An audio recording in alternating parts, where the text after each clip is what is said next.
반갑습니다, 여러분. 성경의 맨 첫 장, 창세기 1장 하면 보통 뭐가 생각나세요? 아마 대부분 천지 창조 이야기, 7일 동안 세상을 만드신 이야기, 이걸 떠올리실 거예요. 그런데 말이죠. 만약 이 이야기가 그냥 옛날 이야기가 아니라 바로 우리를 위한 구원의 거대한 계획, 그 청사진이었다면 어떨까요? 오늘 저와 함께 창세기 1장 속에 감춰진 아주 놀라운 비밀을 한번 파헤쳐 보겠습니다. 자, 한번 생각해 보세요. 성경의 첫 페이지가 단순히 세상은 이렇게 만들어졌습니다 하는 설명서가 아니라 우리 한 사람 한 사람을 향한 하나님의 구원 계획이 담긴 일종의 설계도였다면 와, 정말 놀랍지 않습니까? 지금부터 그 흥미진진한 탐험을 저와 함께 시작해 보시죠. 성경은 창조 이전의 세상을 딱 이 세 단어로 묘사합니다. 혼돈, 공허, 흑암. 그러니까 이게 뭐냐면요. 아무 형태도 없고 속은 텅 비어 있고 그저 깊은 어둠만 가득한 상태였다는 거죠. 근데 이게 그냥 풍경 묘사가 아니에요. 하나님께서 앞으로 펼쳐나가실 이 위대한 구원 드라마의 배경이자 반드시 해결해야만 하는 근본적인 문제 상황, 바로 그 출발점이었습니다. 바로 그 칠흑 같은 어둠과 혼돈을 향해서 하나님의 첫 번째 말씀이 선포됩니다. 빛이 있으라! 여러분, 이 한마디는 그냥 소리가 아니었어요. 이건 혼돈의 질서를 부여하고 텅 빈 공허의 의미를 채우고 흑암의 생명을 불어넣는 어마어마한 창조의 능력이었던 겁니다. 이 말씀 한마디에 세상이 드디어 제 모습을 갖추기 시작한 거죠. 그리고 하나님께서 창조하실 때마다 반복되는 말씀이 있죠? 바로 보시기에 좋았더라입니다. 여기서 좋았다는 히브리어가 그로 토부인데요. 자, 이게 정말 중요해요. 토부는 그냥 아름답다, 예쁘다 이런 뜻이 아니에요. 이건 말이죠. 내가 말한 그대로, 내 약속 그대로 완벽하게 이루어졌구나 하는 하나님의 선언인 겁니다. 하나님의 말씀이 현실이 된 바로 그 상태, 그걸 토부라고 하는 거죠. 바로 이 민수기 말씀처럼 말입니다. 하나님은 사람이 아니셔서 거짓말을 안 하시고 한번 뱉으신 말씀은 절대로 그냥 걷어들이시는 법이 없어요. 그분의 약속은 반드시 이루어집니다. 창세기 1장에 나오는 그 좋았더라, 토부는 바로 이 신실하신 하나님의 약속이 성취되었음을 보여주는 확실한 증거인 셈이죠. 자, 여기서 아주 재미있는 차이점이 하나 나옵니다.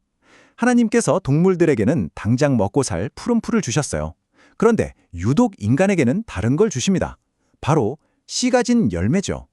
이 씨, 히브리어로 제라라고 하는데요. 이건 단순히 배 채우는 식량이 아니었습니다. 다음 세대로 이어지는 생명, 그리고 미래에 대한 하나님의 약속을 상징하는 아주 특별한 선물이었던 겁니다.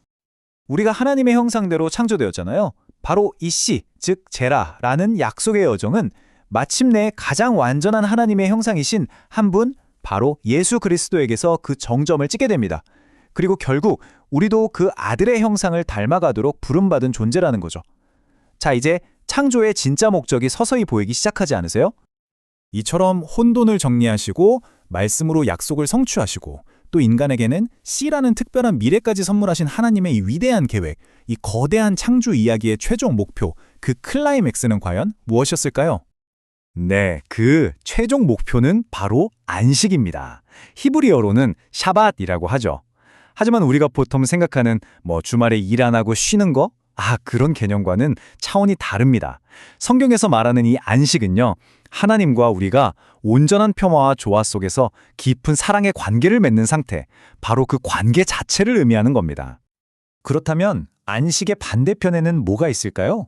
이 시편 말씀을 보면 하나님께서 죄를 지은 백성 때문에 근심하고 또 노하셨다고 하죠. 바로 이겁니다. 안식을 잃어버린 상태라는 건 우리의 죄 때문에 하나님과의 관계가 깨져버리고 그분의 슬픔과 진노 아래 놓이게 된 상태를 말하는 거예요. 자, 그럼 이 깨어진 관계를 회복하고 잃어버린 안식으로 다시 돌아갈 방법은 뭘까요? 성경은 아주 명확한 세 가지 단계를 이야기합니다. 첫째, 우리에게 주신 하나님의 약속의 말씀을 굳게 붙잡는 겁니다. 둘째, 그 약속을 반드시 이루실 하나님을 신뢰하는 믿음이 필요하죠. 그리고 마지막 셋째, 그 믿음을 따라서 살아내는 순종입니다. 약속, 믿음, 순종, 이 세 가지죠. 그리고 방금 말씀드린 이 약속과 믿음, 순종의 길을 온몸으로 완벽하게 보여주신 분이 계십니다. 바로 예수 그리스도시죠. 예수님께서 스스로를 가리켜 나는 안식일의 주인이다 라고 선언하셨잖아요. 이게 무슨 뜻이냐면 바로 예수님을 통해서만 우리가 하나님과의 깨어진 관계를 회복하고 창조 때부터 계획되었던 그 진짜 안식을 누릴 수 있게 된다는 뜻입니다. 그래서 결론이 뭐냐? 바로 이겁니다. 우리가 예수 그리스도 안에 있을 때 우리와 하나님 사이를 가로막고 있던 그 모든 죄의 담벼락이 와르르 무너져 내리는 겁니다. 하나님께서는 아들 안에서 우리를 보시며 더 이상 진노하지 않고 안식하시고 우리 역시 그분 안에서 모든 죄책감과 두려움에서 벗어나 참된 평화, 바로 그 하나님의 안식에 참여하게 되는 거죠. 결국 창세기 1장은 그냥 세상이 어떻게 시작됐는지에 대한 옛날 이야기가 아니었습니다. 혼돈에서 질서로, 약속에서 성취로, 그리고 마침내 우리 모두를 완전한 안식이라는 관계로 초대하는 거대한 구원의 드라마였던 겁니다. 이제 마지막 질문을 여러분 각자에게 드리고 싶습니다. 당신은 지금 이 하나님의 안식 안에 살고 계십니까?